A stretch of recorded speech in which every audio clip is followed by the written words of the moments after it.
common theme in the world that we live in, which is rooted in the theme of control. We can see that in so many different systems, political, economic. Oh my gosh, it's like, and then drill it down into like relationships, professional, family dynamics. There's the potential to carry the theme of control. If we want you to do something a certain way because it will then benefit either the greater good of maybe the team at work, or maybe it's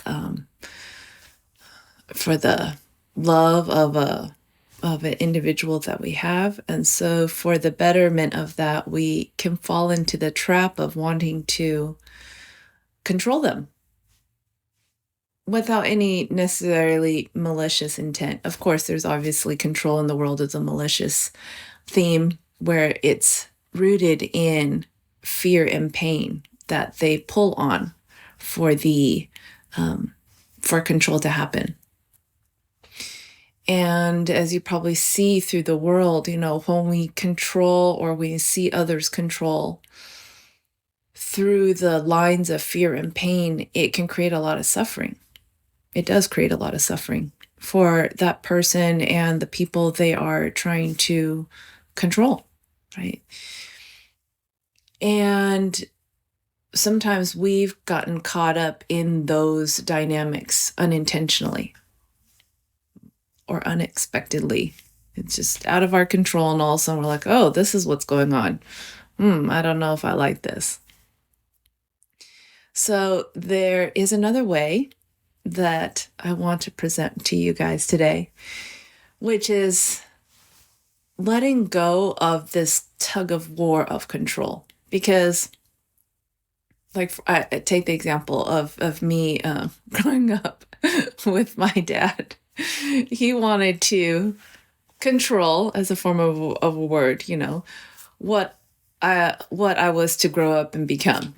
He wanted a doctor, a lawyer, a very Asian cultural stereotype, and wanted me to have this like long career in one of those like corporate companies, which I don't know how that actually aligns with being a doctor or lawyer, and then like retire and have a gold watch. Like that was his absolute dream for me.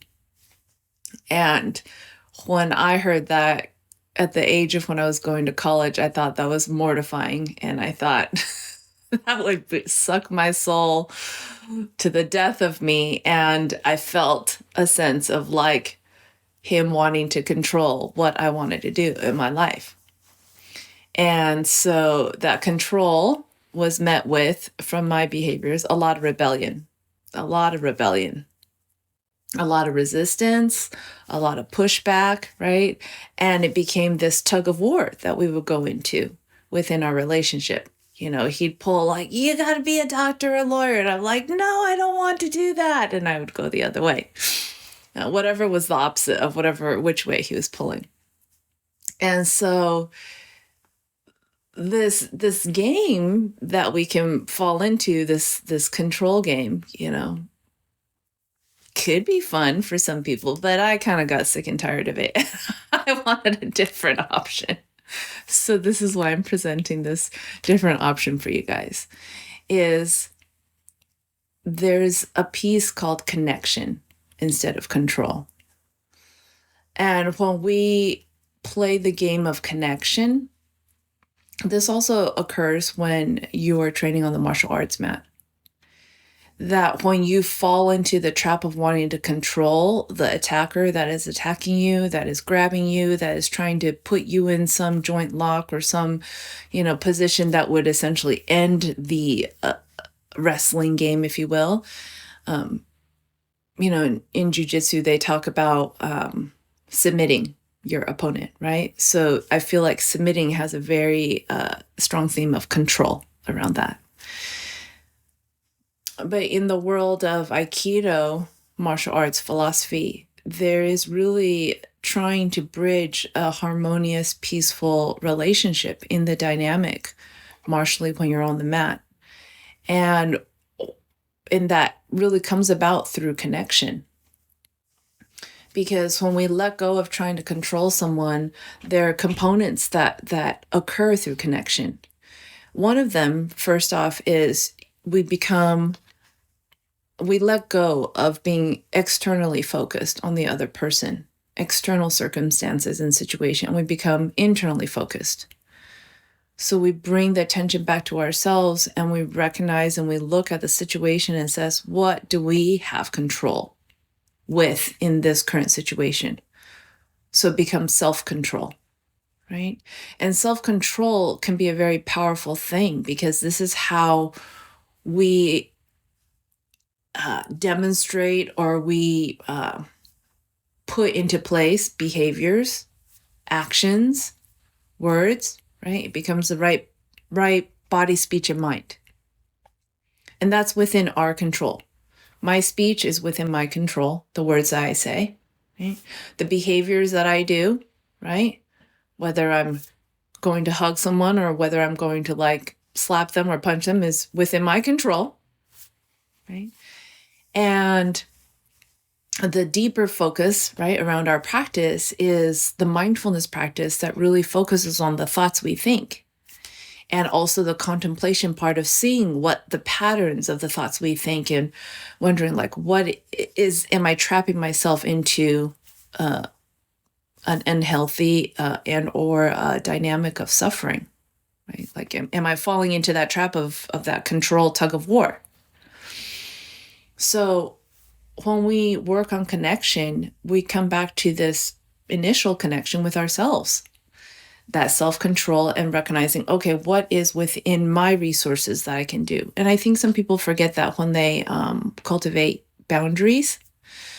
They're like, okay, I'm setting healthy boundaries. Okay, don't talk to me that way. I don't like that tone of voice. That's okay. We think that we've set a healthy boundary. We put a fence in our yard, and therefore don't cross my fence, right? But actually, setting a boundary is really coming back to ourselves and asking ourselves within this concept of self-control, what am I willing to deal with? What am I not willing to tolerate, right? And so if someone's throwing punches, my boundary is I don't walk within the realm of their punching space so I don't get hit. Right? I stay outside of that impact zone, right? And that is a healthy boundary for myself. So the healthy boundary comes from a place of self-control.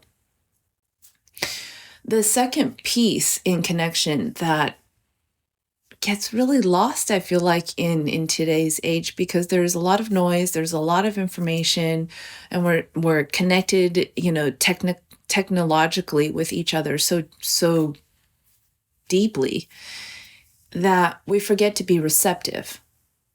And it's a real strong component in connection. And receptivity for me can sound like or look like being able to really listen and hear where the other person is coming from or what they're saying. And that receptivity, that openness, really is having to let go of our own agenda of how we think things should be or what we think is the right thing. Because when we become receptive to really hearing what they're saying, there's a lot of information that can come through. A tremendous amount of information. And I think a lot of times, and I see it within myself, we become overloaded and bombarded with information or communication from all sorts of people that we jump to conclusions. It's like, oh, I'm not feeling so, oh my gosh, you hear someone's response if they're not feeling so good and your head jumps into like, oh, I'm going to be listening to like a hour-long complaint of whatever it is. Right? So we've stopped the process of being receptive. We stopped the ego kind of jumping in, hijacking and taking it off to some storyline, which might be true, but it might not. Right? There's infinite possibilities in that scenario. So when we stay receptive, that receptivity is really an aspect of present moment, being present. And I know sometimes that can be difficult with all the things that we're juggling. So the present really is, in this receptivity piece, there is that compassionate component that naturally arises. And sometimes, it's not, doesn't feel supernatural for me to just jump right into compassion for an individual. Sometimes if I have to kind of remind myself, I tap into compassion for myself first, right? Of like, okay, when I feel like I'm having not a great day and I go to my loved one and I'm asking them to listen, I would really, appreciate a real like present, aware individual being concerned and listening to me, right? And so from that compassionate space of wanting that for myself, how can I offer that to this individual that I'm having this interaction with? So the compassion is another component on the connection piece, the overarching theme of connection. And what I feel like when we are engaging in this process, it kind of like spits out, if you will. It's like, you put one of those like old cartoon things where you like put in something on one end of the machine and it does this all like boop, boop, boop, boop, boop, and then it like spits out something else that's completely different, whether it's like a mathematical equation or something. I'm thinking maybe like the Jetsons or something, which is like, I know, a super old cartoon where they might like put in a little like brown box of something in their machine. All of a sudden it comes out like a feast on the other side for the whole family with like turkey and salad and all this stuff. So what it kind of brings us to is the aspect of skillful means, and around this space and place of connection, this process of connection. And skillful means, as I understand it, is the appropriate action, the appropriate right action, right speech, right thought in that moment for that situation. So I feel like skillful means is like Buddhism's way of lawyers speak when they say it depends. You're like, so if this is this and this is happening, does that mean I'll get this X amount of money from some situation? And the lawyer will be like, well, it depends, right? There's always this gray area. So skillful means, I feel like, is that not gray area, but it is this infinite space of possibilities to address a situation, a relationship, a dynamic that is occurring that is not set in a black and white, very rigid, kind of limited process. Because what may be appropriate in that moment can look very different for myself or you or someone else. So this brings us back full circle to this super importance of having the cornerstones of our practice in place, meditation and mindfulness,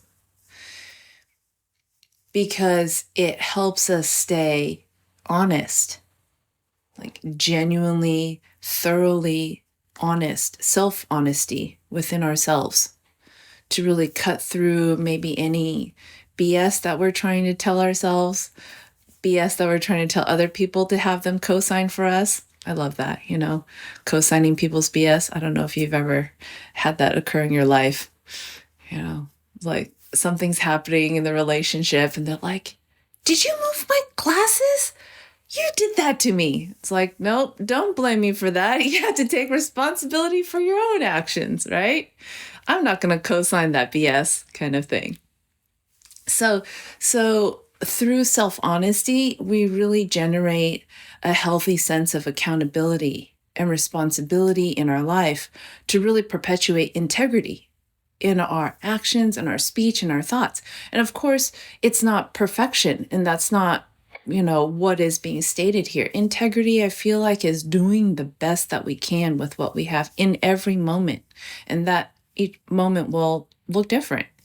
If you go for a run today and you feel so great because you had a wonderful night's rest, that run is going to look different when you were slogging through a long day, you barely had any sleep, right? And you felt like maybe your food intake was off and you feel like, oh my gosh, I'm slogging through mud, right? So the quality of situations will differ, but that's not to say that by implementing our best, being impeccable in doing our best for every situation, that allows the integrity component as well as the self-honesty, right? These pieces are kind of like interlocking together like a watch clock as the gears affect each other. That the integrity and the self-honesty allows us to be better at skillfully addressing a situation or a conversation, from a place of connection instead of control. And I think if we really, really take an honest look in our lives, we can really recognize the lie of control. Because I feel like the truth is we don't have any control over people, places, or things. Yet the ego and the world that we live in is set up to feel like we do. So that we know that tomorrow is going to happen. So then we feel some kind of sense of, lessened anxiety. But we have no control over that. What instead we have is we have this ability to connect with the people, places, and things around us. And through that connection, there is immense influence, right? You see that in, I'm sure, many situations and positions where people have a certain amount of leadership or power, right? That their ability to connect with people, places, and things can foster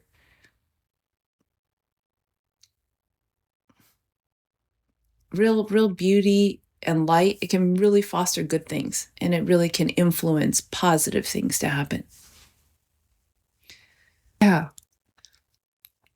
I agree. And it's almost like a shock to the system, because we lost that connection. It was like vacuum sucked away, right? And all of a sudden it's kind of like tsunami back to nowhere else. So pretty crazy how resilient we are. Just so amazing, right? As these beings of balls of light with bags of flesh and goop and all that stuff included. Yeah. So as I'm sure all of us have gone through in our own way, this, that lack of connection, or that vacuum, for real legitimate reasons, life or death situations, health and illness and all that stuff like that from the pandemic, it really highlights how much we don't have control. And it's just sometimes funny and fascinates me how, I feel like I absolutely changed so much from that pandemic and kind of assimilating back into the world now with the connections that you're talking about. I feel I see certain individuals trying to implement the same structure before the pandemic into this current one. It's like, okay, I have to go back to work in the office 46 hours a week and this, and I have to churn it out and I'm going to sit in traffic. And, it's like it has to be, they're trying to put that structure back into now. And I just caution people, if they're doing that, to really have a real contemplative, mindful approach of like, is that the skillful means to this current moment? And if it is for you, great. But if it's not, what is it that we need to then adjust in our life? What do we have self-control over to shift and change and move? Because, yeah, I'm definitely not about sitting in traffic, especially living in California. No, thanks. But in addition to that, just the busyness, I feel like some people feel like they're trying to make up for lost time. And for sure, there's a lot of lost things, and to reconnect is not a bad thing. But sometimes I feel like the connection can get lost in the busyness of like, I need my social calendar packed again. It's like, whoa, okay, if that works for you. I tend to be more introverted, so I find my replenishment and energy from more solitude time. So that's just where I come from.